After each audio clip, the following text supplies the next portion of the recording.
Hello everyone.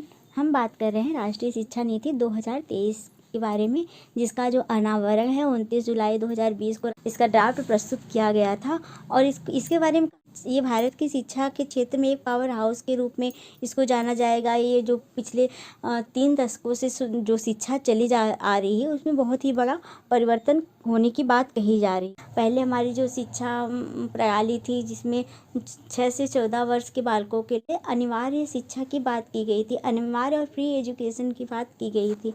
तो अब इसको बढ़ा के जो नई शिक्षा नीति आई, इसमें जो इसका लक्ष्य रखा गया है वो 3 साल के समान और आयु के लिए गुणवत्तापूर्ण शिक्षा प्रदान करने की बात की गई है। और इसमें जो शिक्षा है इसमें रट से हटा के व्यवहारिक और समस्या समाधान वाली शिक्षा पर जोर दिया जाएगा। और याद रखने की जो रटन वाली प्रणाली थी उससे हटा के शिक्षा परीक्षा प्रणाली को भी ग्रेडिंग सिस्टम पर लागू कर दिया जाएगा। और रटन ज्ञान पर जो आधारित रहती थी उसको हटा के और समस्या के समाधान, मतलब एक तरह से जो रीजनिंग का प्रोसेस होता है, बच्चों को अपने से ध्यान लगा के अपने तरह से उस समस्या को हल करने की क्षमता पर जोर दिया जाएगा।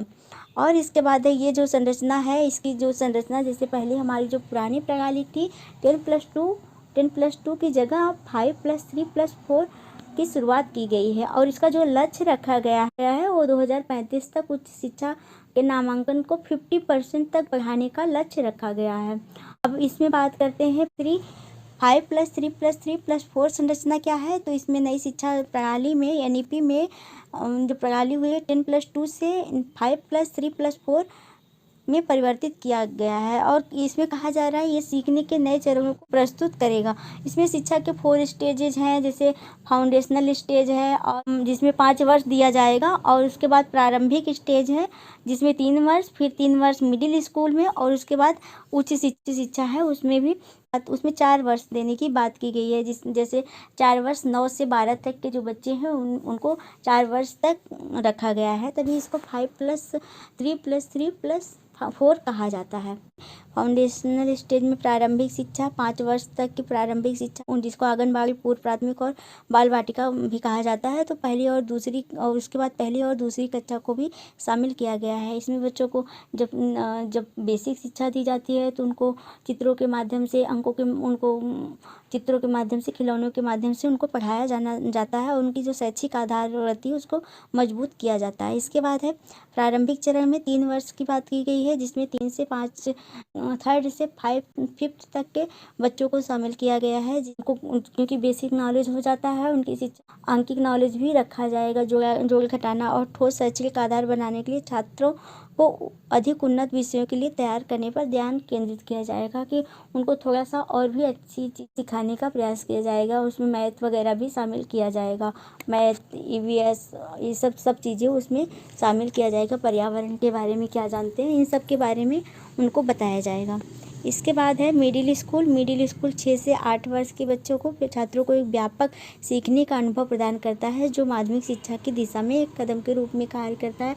क्योंकि जब 6 से 8 तक के बच्चे वो काफ़ी समझदार हो गए होते हैं, तो उनको व्यवहारिक ज्ञान, उनको सोशल साइंस और साइंस की बातें, टेक्नोलॉजी की बातें भी उनको सिखाई जाने की बात की जाती है। इसके बाद है माध्यमिक चरण 4 वर्ष, इसमें 9 से 12 तक के बच्चों की बात की जा रही है। 9 से 12 तक, जिसमें 9-10 हो गया और 11-12 हो गया। इसमें 9 पहले रहता था, 9-10 में रहता था, 10वीं में और 12वीं में बोर्ड की परीक्षा होती थी। तो अब क्या किया गया है, 9 के अंक को भी 10 वाले में जोड़ा जाएगा। इस तरह जो सब्जेक्ट है उसमें 16 सब्जेक्टों का कॉन्सेप्ट रखा गया है, कि सारे सब्जेक्ट को शामिल किया जाएगा।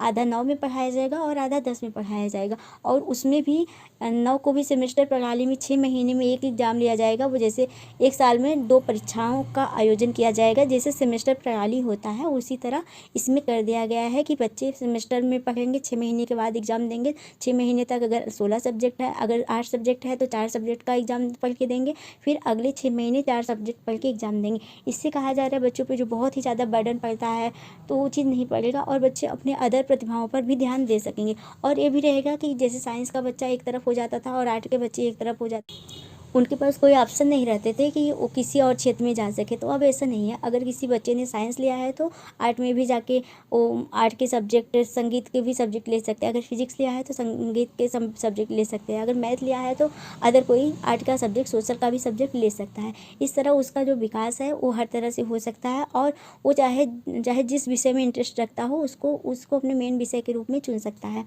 इस तरह इस प्रणाली में काफ़ी लचीलापन रखा गया है।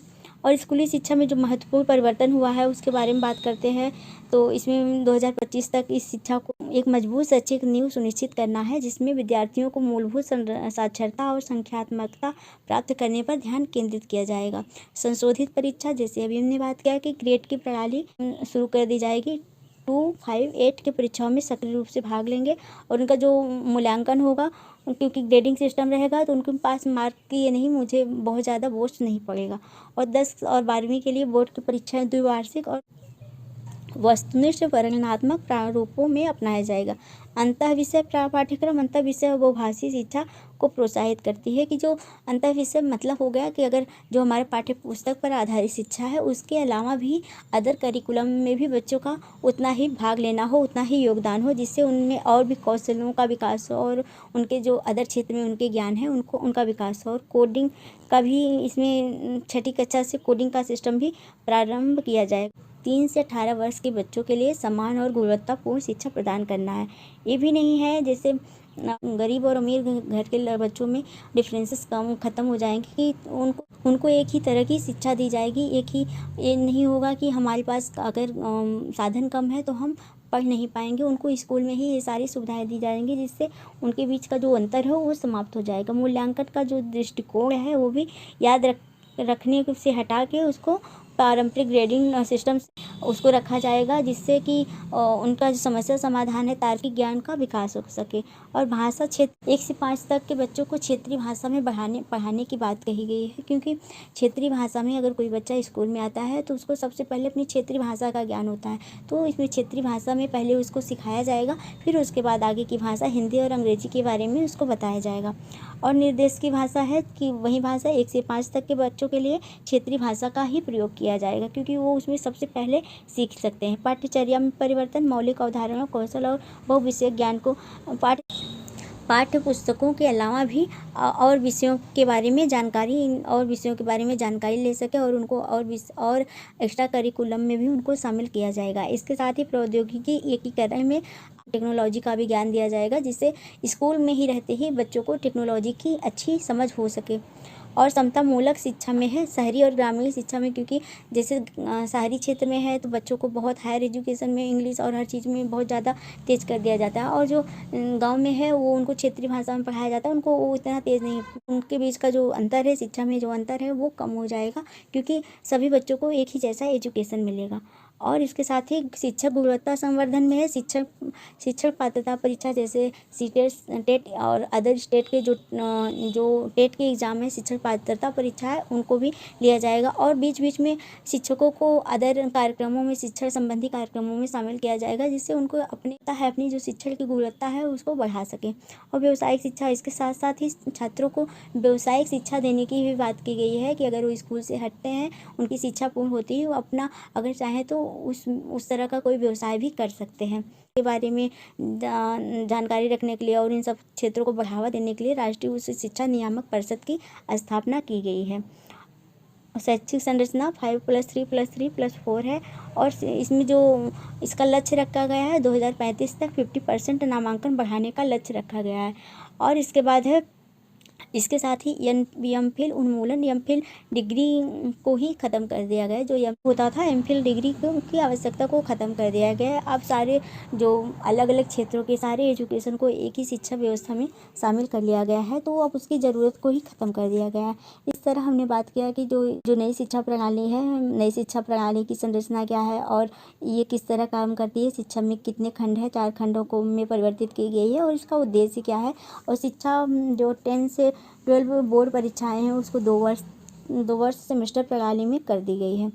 इस तरह हमने बात किया नई शिक्षा जो NEP है, नई शिक्षा प्रणाली है, इसको किस तरह लागू किया जाएगा।